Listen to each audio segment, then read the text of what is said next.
I have a friend who's a black woman. She's been going through some financial difficulties over the course of the year, like most people have in the course of this pandemic.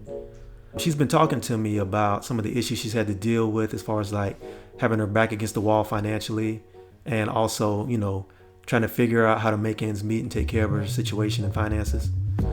She made a call to a friend of hers that she'd been putting off for a real long time because she didn't want to seem like she was in need.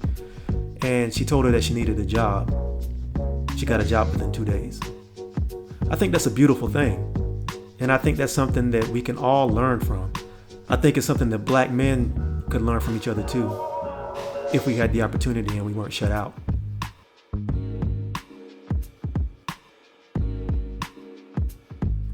What I want brothers to understand is that black women, as a whole, have a real strong mutual support system.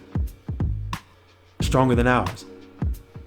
And what I mean by that is, if there's a black woman who has a strong support system and she's in any kind of trouble, there's usually somebody she can reach out to either in the corporate, legal, or on the street level world who can create some sort of cushion for them to kind of rebuild themselves and get themselves to a position where they can take care of themselves. Or at least feel better about whatever their particular situation is. Black men don't have that, and there's reasons for that. The first reason is that, by and large, we've been shut out of academic and economic spaces. Now, of course, there's some of us who are very well off financially, and there's a lot of us who've done very well in academic sectors and in traditional American sectors. But for the most of us are either working class or poor.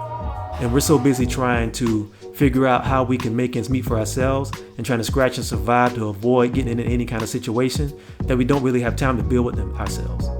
I'm not saying that it's not possible. People do it all the time.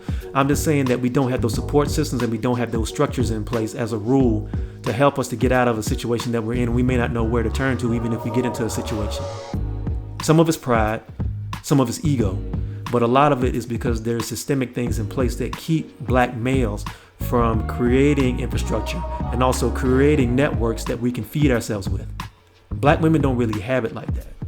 Usually black women are the most enrolled and the most educated of our community, which means when they go into jobs or when they go into the academy, they go into college, they create networks and they create friendships that can build them up when they leave college or when they leave a job or when they leave a situation that's not the best for them. Black men, we don't really have that.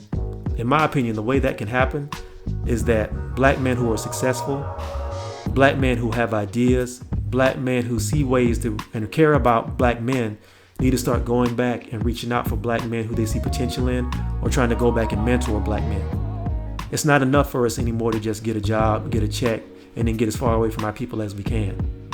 That doesn't do ourselves any good as a people, and it doesn't do our collective as a whole any good, and it definitely doesn't do black women any good.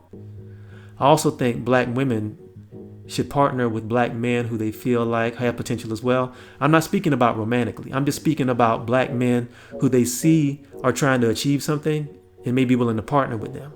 I think that can be something as well. Now, I don't have all the answers. These are just suggestions. These are just things that I see. And I think the more we talk about these things, the better we'll be as a collective. Y'all be good.